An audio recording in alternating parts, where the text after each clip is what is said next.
I'll call this meeting to order, the regularly scheduled meeting of the Transportation Public Works Committee on this day, April 7, 2015.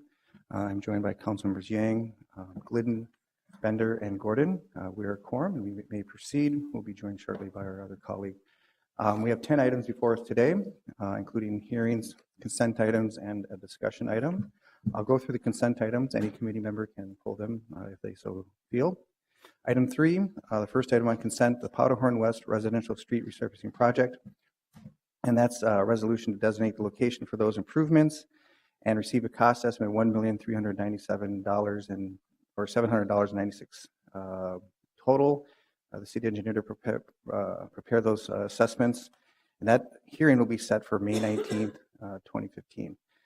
Item 4, which will be referred to, or was referred by the City Council at 50th France Special Service District, and that's a set of public hearing for May 19th to consider amending Title 17 relating to streets and sidewalks and adding new Chapter 428 to establish said district at that location. Item 5 is the submission for the 2015 County Bicycle Sidewalk Grant funding. That's a submittal of a series of applications for Hennepin County funds. Authorizing the commitment of local funds per the county's requirements to support approval of projects. That'll be referred to Ways and Means. Item 6, the Minnehaha Avenue Reconstruction Project Cooperative Agreement, and that's a cooperative agreement with Hennepin County to show prices obtained through the bid process to show that there will be an increase of $491,500 in the city's financial obligation as a result of the bid unit prices. No additional appropriation is required. This will be referred to Ways and Means. Item 7 is the Lake Nokomis Area Private Stormwater Management Practices, authorizing negotiation and execution of an agreement with the Hennepin County for $50,000 for Natural Resource Grant Program reimbursement for activities that reduce stormwater runoff in the storm sewer system leading to Lake Nokomis, increasing the appropriation of the stormwater fund by that amount, and authorizing negotiation and execution of the agreement with Metro Blooms in the amount of $474,425 to carry out the Nokomis Neighbors for Clean Water work plan. That will be referred to Ways and Means.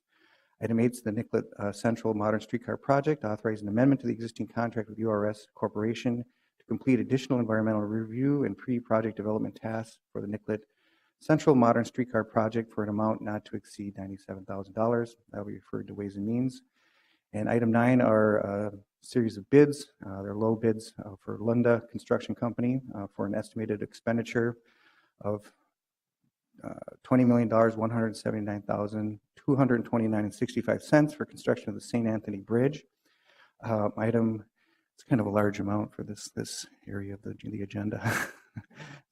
Make sure I read that correctly. Accepting the low bid of A&M Construction Incorporated for an estimated expenditure of $173,148 to complete the 2015 water plant exterior stabilization project. And C, to accept the low responsive bid of Auto Environment Systems LLC for an estimated expenditure of $1,069,300 to furnish, deliver 32 to 38 gallon capacity carts for solid waste and recycling division, and that will be referred to Ways and Means. Those are the items before us. I'll move all items unless someone wants to pull them. Seeing none, I've moved all items. Any further discussion? Seeing none, all in favor say aye.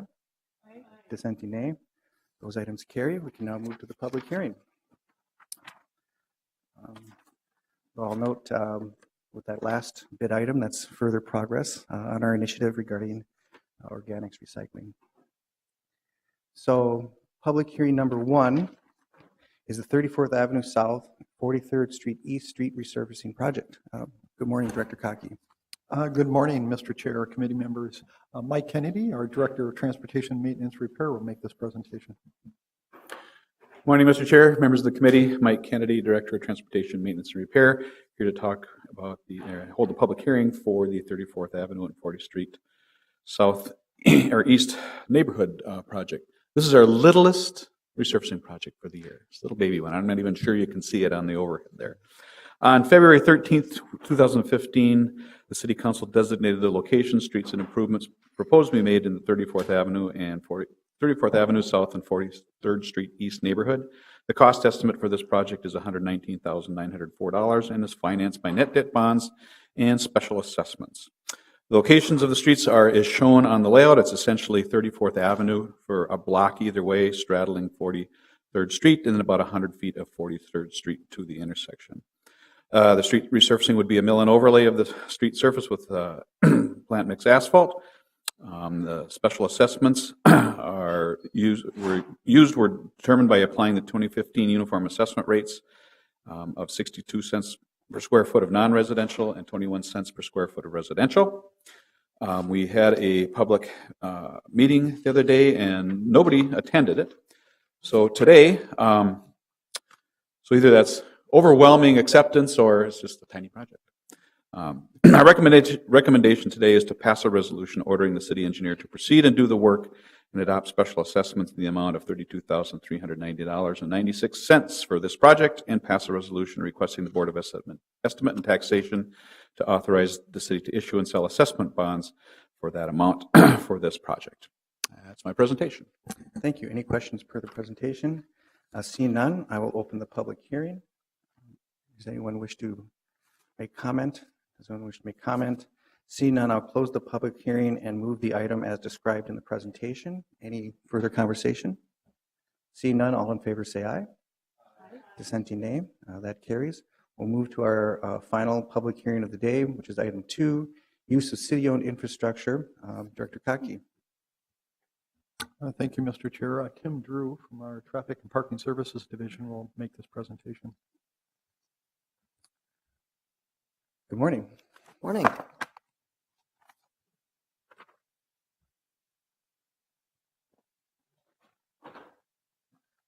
Hi, Mr. Chair, members of the committee. My name is Tim Drew. I'm a traffic operations engineer with Public Works. I'm here to introduce the proposed ordinance and policy regarding pole attachments for today's public hearing. Pole attachments are antennas which will allow cellular companies to produce better reception in areas with extremely high volume usage or large buildings, like the IDS building in the basement, or at a Twins game that's sold out with 40,000 people at it. This would allow better coverage or better cellular coverage. The photo over here would be a sample attachment. One of the a vendor did have a temporary installation during the All-Star game, and this is it. This is over on 9th and LaSalle. The attachments will be similar in size to the existing Wi-Fi devices installed by U.S. Internet throughout the city. Installations would be allowed only on approved traffic signal lighting extensions. So if you see a traffic signal, it would be that extension or lighting extension that would sit above that, or 30-foot poles. The city has 800 traffic signals throughout the city and 4,500 30-foot poles, and most of them reside downtown. No other city-owned structures are being considered under this policy. Users will have the option of using existing poles or purchasing new ones. In either case, structural analysis would be required before any attachments can be approved. If an existing pole is desired, the structural analysis would have to be performed on a per-pole basis. In many cases, it may be more cost-effective for the user to do a single structural analysis on a new pole and then supply the city with new poles as opposed to a used one or one existing.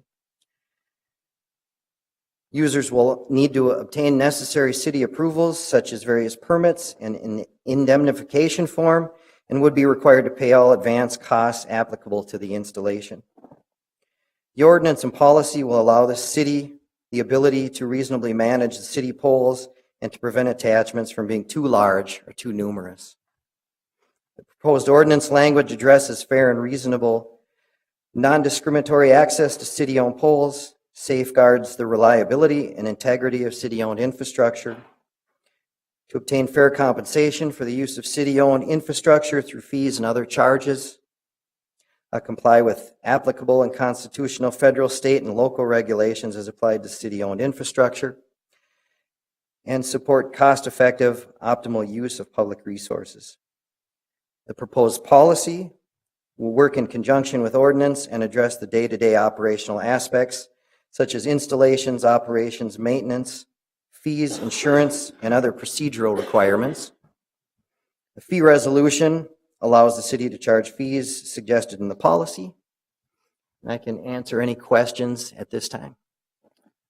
Are there any questions for the presentation? Seeing none, I'll just make a comment. I've heard from a few colleagues that the underlying notion that we would have more things on our infrastructure is not agreeable to them, that it's just visual litter. But I think we need to understand per your presentation and just to highlight that this is something that was a foregone conclusion, that we have to provide access, and this is a way to manage that situation. Is that correct? That is correct, Mr. Chair. If this were not to be allowed, chances are that under the Telecommunications Act that companies would be allowed to put in poles next to other poles and maybe further litter up the streets with these different things. So here we have a regulatory framework and a way to be recompensed per this report. That is correct, yes. Thank you. Any further questions or comments? Councilmember Yang. Thank you, Mr. Chair. Is there a process for an already existing applicant who has something on our polls that, let's say, their usage is not within the realm of what we would allow at some point? Could we kick them out? Feasibly, we could. I'm sorry, Mr. Chair, Councilmember Yang. Feasibly, we could. I'm not as familiar with what's existing out there now as I am with this current policy. Any further questions per the presentation? If not, I will open the public hearing. This is the public hearing for number 2, use of city-owned infrastructure. Has anyone signed in?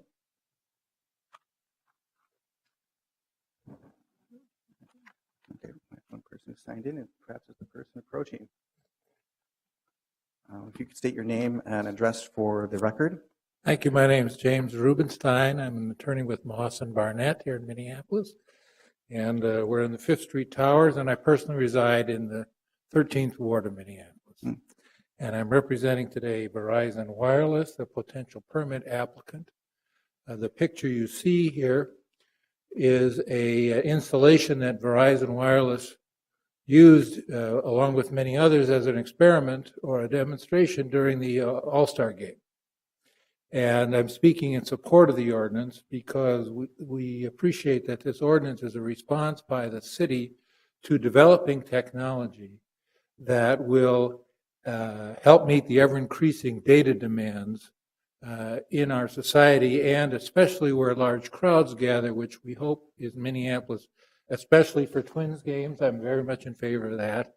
And all the other events that are happening or about to happen in Minneapolis, this will allow data users better access and for wireless data. The improvements, in our view, are visually unobtrusive and fiscally neutral to the city. And it represents an upgrade in the city's infrastructure for wireless technology.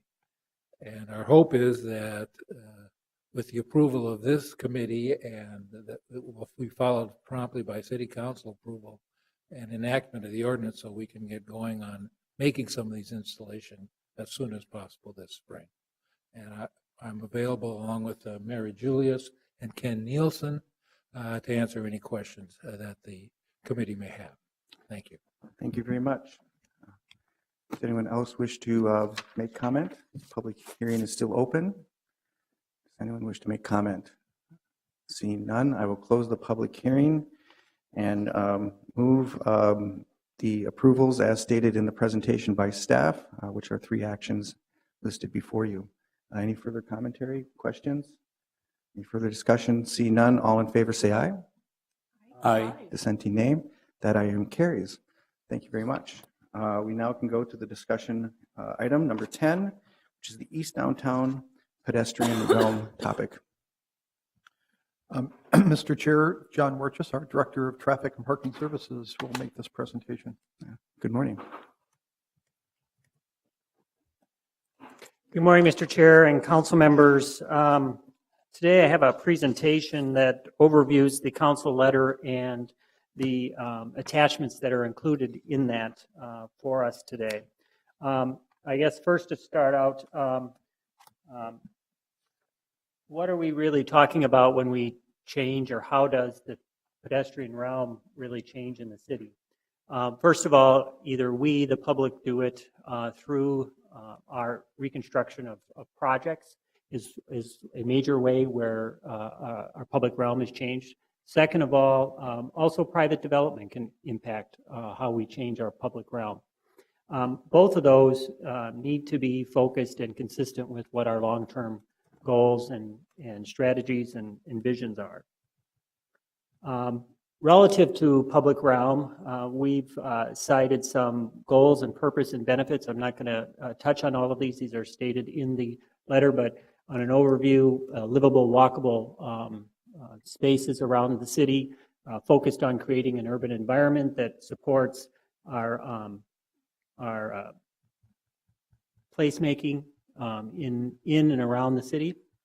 And then likewise, really looking at the benefits, not only from the pedestrian experience, but also they can also enhance our safety, support the adjacent developments, as well as transform underutilized space.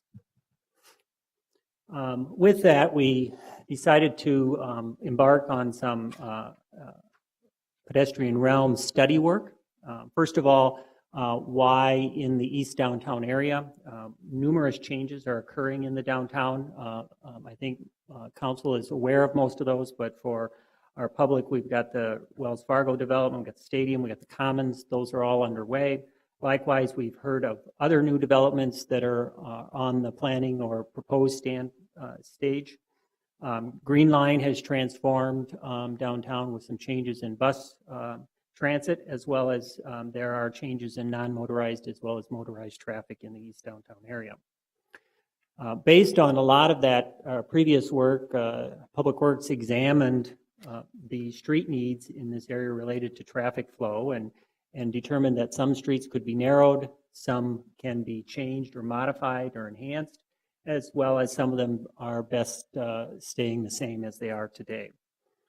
So with that, we have taken 2 steps in moving towards some vision work here. The first step was to develop some concepts, and the second was to draft up a long-term vision.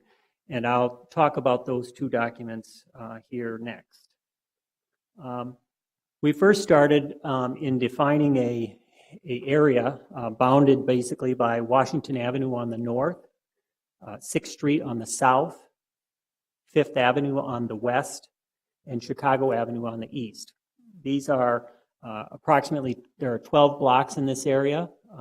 The center 6 blocks are in flux right now with the development, the Commons, and the LRT Plaza. In that regards, that's kind of the context of the location.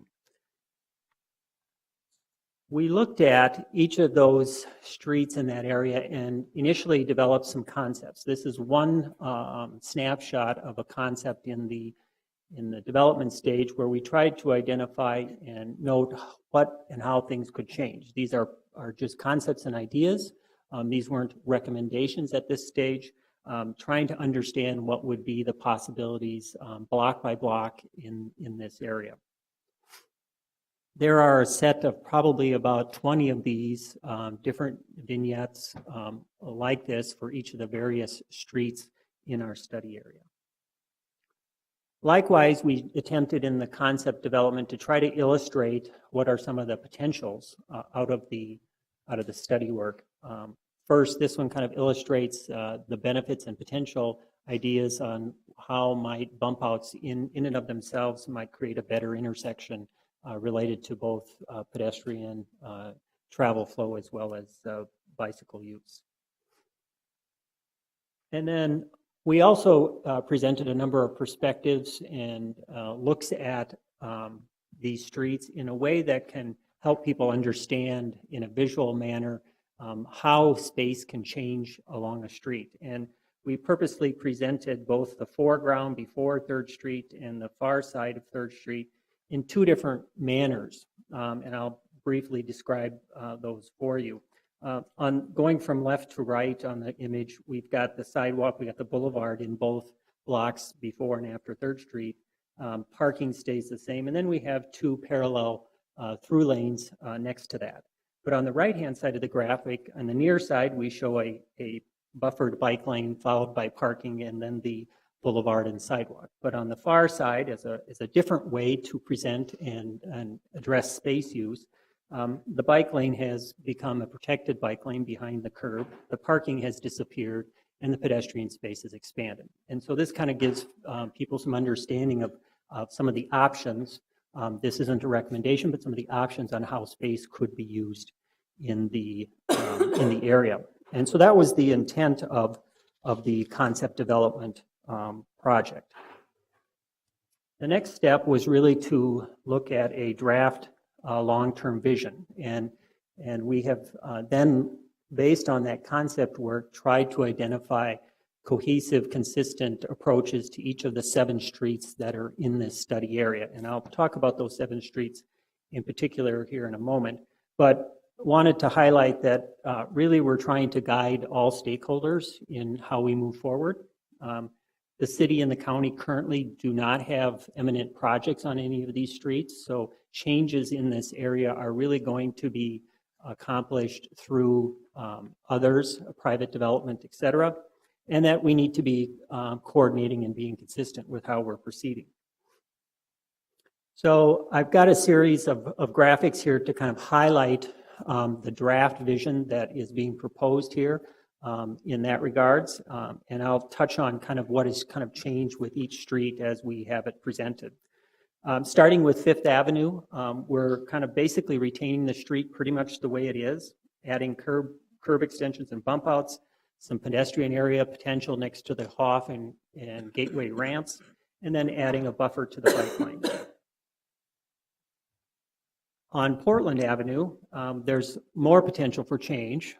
We think we can reduce the travel lanes from 3 today down to 2 through lanes. Today, the first block, the northerly block, is already 2 through lanes, but then from 3rd to 6th, we think we can reduce from 3 to 2. With that, we think we can add a protected bike facility, and then we can remove parking in the 1 block for the Commons section which is between the 4th and 5th Street blocks, and then add curb extensions and bump outs where we can and retain the mid-block parking. Then jumping over to Park Avenue, in a similar manner, we are making some changes there, retaining 3 northbound lanes along this segment from 6th up to 4th Street. At that point, we drop one of the travel lanes as a right turn lane onto 4th Street. We're going to allow parking on the right-hand side because those 3 travel lanes are needed during peak periods. And so we can allow parking in the off-peak period. We can provide a protected bike facility along the right-hand side. We're going to retain 2 through lanes on the northerly 2 blocks between 4th and Washington and accommodate the turns that need to occur at 3rd and Washington as well. And then like the Portland segment, removing the parking adjacent to the Commons block, and then adding where we can curb extensions while retaining the mid-block parking. Along Chicago, I've broken this segment up into 2 segments here. The first slide here shows the northerly 2 blocks with the bullet points at the bottom. The first one retaining travel lanes in each direction with parking on each side. Pretty much what we have there today. However, there's opportunity to slim up the street a little bit in that regards. We're adding a southbound left turn lane that doesn't exist today from Chicago to 4th Street. And then likewise, planning for future east-west pedestrian promenade and plaza like we have between Washington and the 2nd Street to and from the river north of this study area. On the couple blocks to the south of those on Chicago next to the stadium, it pretty much retains the cross-section planned with the stadium. 1 traveling in each direction with the east side parking bay, a new pedestrian crossing near the 5th Street intersection, and then, as I just mentioned, modifying the southerly leg of the intersection to work with the new left turn lane at 4th Street. Then looking at the east-west streets, this is 3rd Street. This pretty much stays the same with retaining the basic cross-section that we have out there today, and then adding curb extensions and bump outs while retaining the mid-block parking.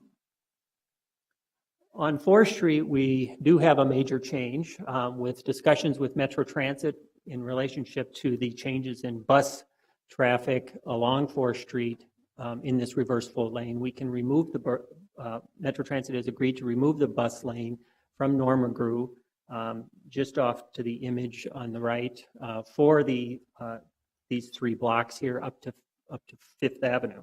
So we are able to repurpose that transit lane and make that parking adjacent to the northerly edge of 4th Street. It allows us to add a buffer to the bike lane as well. We still are able to retain the existing 3 through lanes that are out there and then add mid-block parking and curb extensions on the south side next to the Commons and the LRT station. And then moving off to 5th Street, our last street, here we would retain the left-hand lane, through lane that exists today. There is a lane on each side of the LRT tracks in this location, so we'd retain the left-hand one, or which is southerly on this graphic, and then convert the right-hand one to either a 2-way bikeway or a pedestrian space in that regard. So our recommendations today are to receive and file both the study work of the concepts as well as our draft long-term vision, and then return to council for approvals of that vision. In the interim, we would be doing some further outreach with our stakeholders, getting that public input, coming back to council. And then when we come back to council, we'll also be bringing forth some considerations for how we might implement some of this work with our partners. With that, Mr. Chair, that's my presentation. I'll be glad to answer any questions. Any questions, Councilmember Glidden? Thank you, Mr. Chair, and thank you, Mr. Wirtjes. I know that this is a tremendous project to think about just this piece, which I know Public Works is involved in many other pieces, kind of thinking about east end of downtown and how we accommodate and partner with all the changes that are happening. I will say there's a lot packed in here, so I don't know that I feel versed enough to ask very many questions about kind of what all is packed in here, but because this is my first time to get the information. But can I first just get a little bit more from you on your thoughts on the next steps? Is there a preferred timeline for coming back to council? Because that may guide what can happen in the interim. Sure, Mr. Chair and Councilmember Glidden. Preferred timeline is really dependent upon how well and how quickly we can get feedback from the stakeholders. I've already got a list of over 20 organizations or individuals that I'm be communicating this out to make sure that they can give us proper feedback. Some have given us feedback on the study work already with that. And so in an ideal world, it would happen real quickly and we could be here next cycle. I'm not that optimistic in that regards. And so, but we want to give all entities proper time. In that, But you're thinking this year? Yes, yes. Okay, so I'm just trying to get a general time frame of, are you thinking the fall or what are you anticipating? I'm thinking more in the context of maybe later in May in that regards. Wow. Yeah. Okay, so then that is coming forward quite quickly. Quite quickly. I call that quite quickly, Yeah, I guess. no, I don't mean to put words in your mouth or in others, but. I would agree it is quite quickly. And maybe you can tell us a little bit of the context around that. And that's where I was heading with that. Okay. You know, Ryan is continuing to move forward and work will be done later this year with space, I'm going to say basically from building frontage to the curb.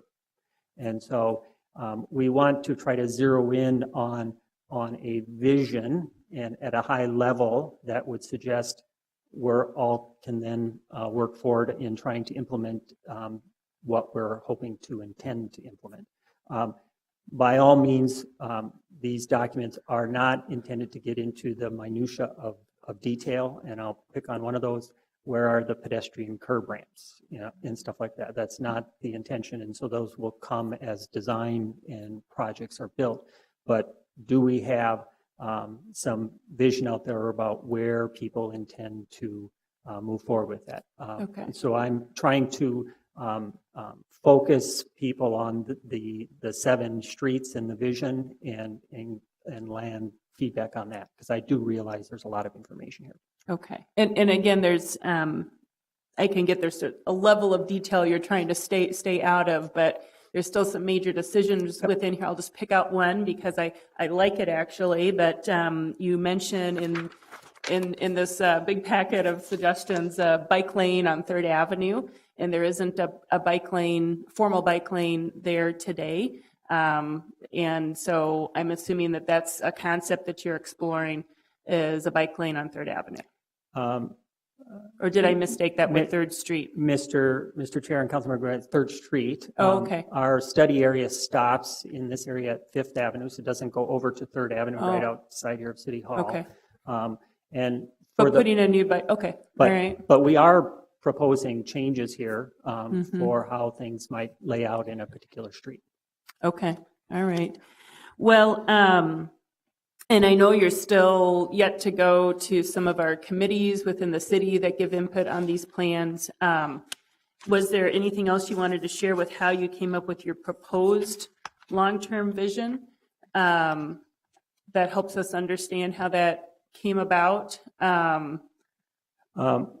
Chair and Councilmember Glidden, I think in looking at the context of the first part of the concept development, we really focused on, besides where the travel lanes could be changed or not changed, where are the quick win opportunities that really result in how I'll say the curb space is really applied in the context of parking, no parking, bump outs or not, travel lane reductions, and then how do we want to treat bike facilities in this general area are probably the focus of the effort.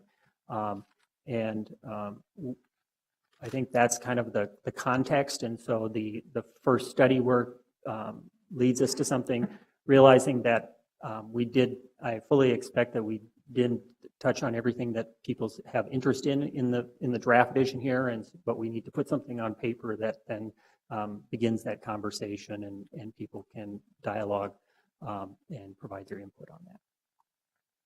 Okay. I'm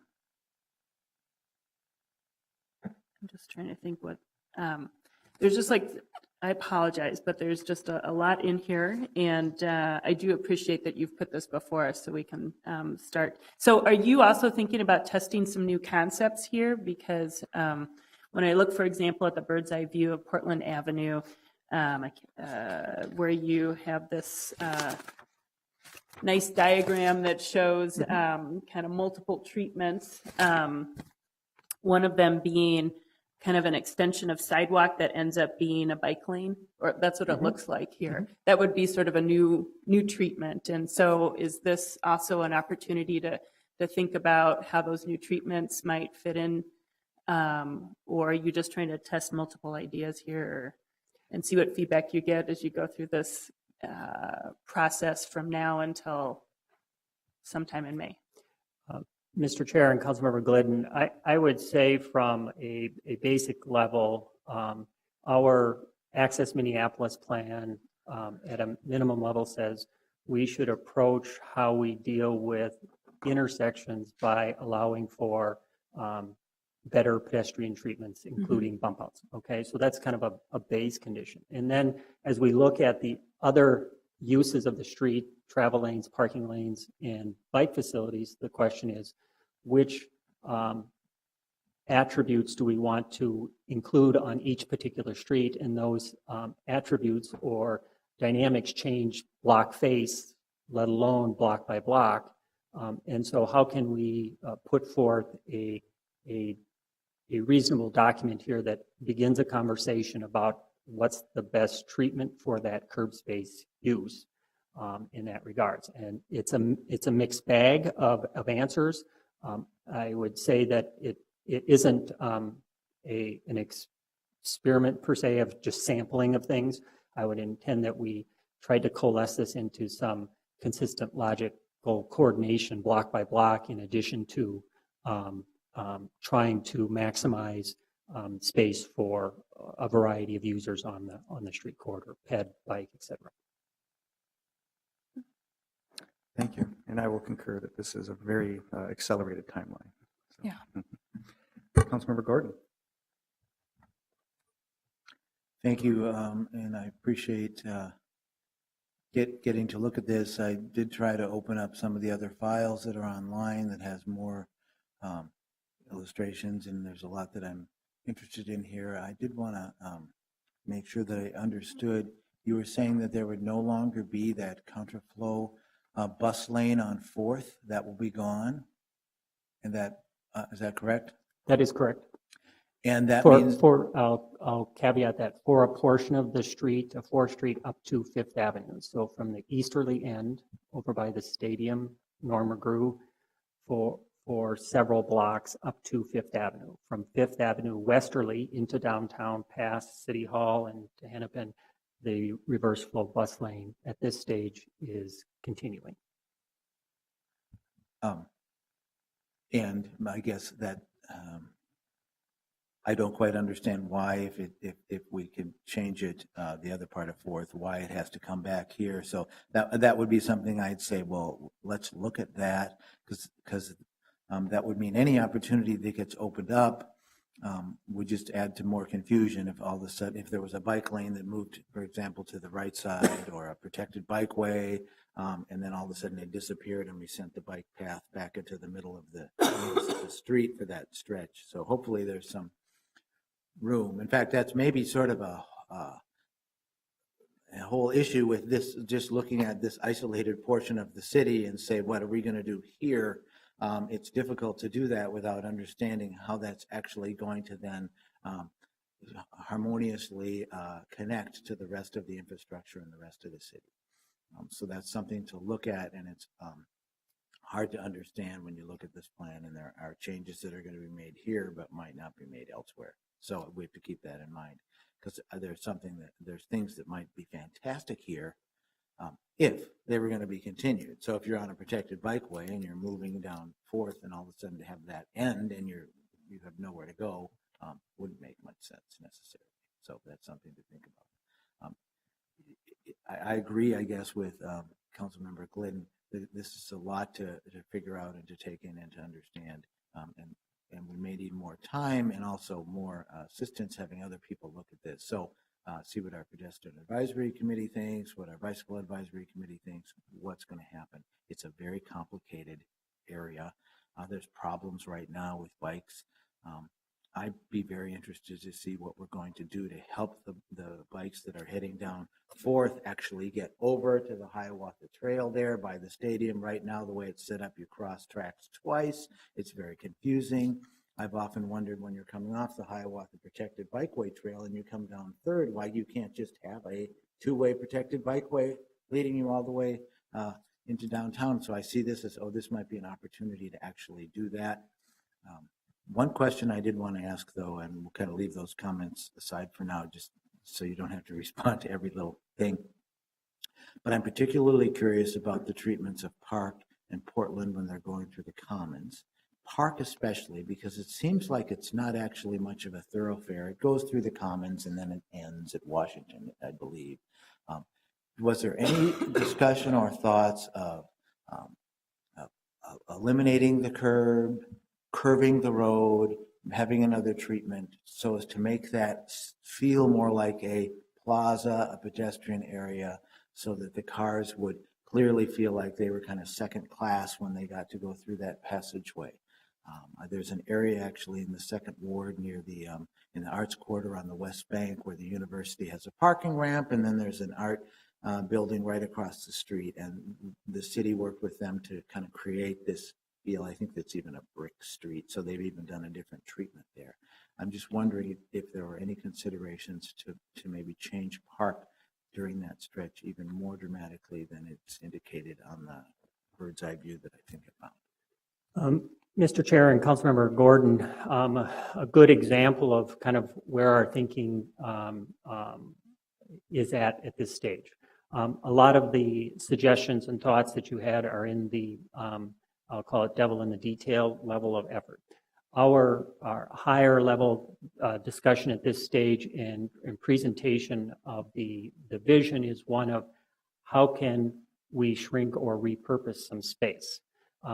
There is opportunity to discuss how that space is aligned within the right-of-way, but in the portion of Park Avenue next to the Commons, we concluded that we can get to 2 lanes for most of the day except for peak hours, and so we need that 3rd lane, and so that's why on the right-hand side we have a 3rd lane that can be used for parking off-peak. But otherwise, parking out there can be removed that's out there today, and so the street can shrink.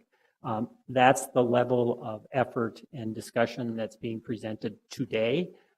There is not any further dialogue about how the space back of the curb would be repurposed, except for we want to accommodate a bike facility through that area in the right-hand side. So there's opportunity for further dialogue and input on those very subjects, and that's why we're asking for input as well.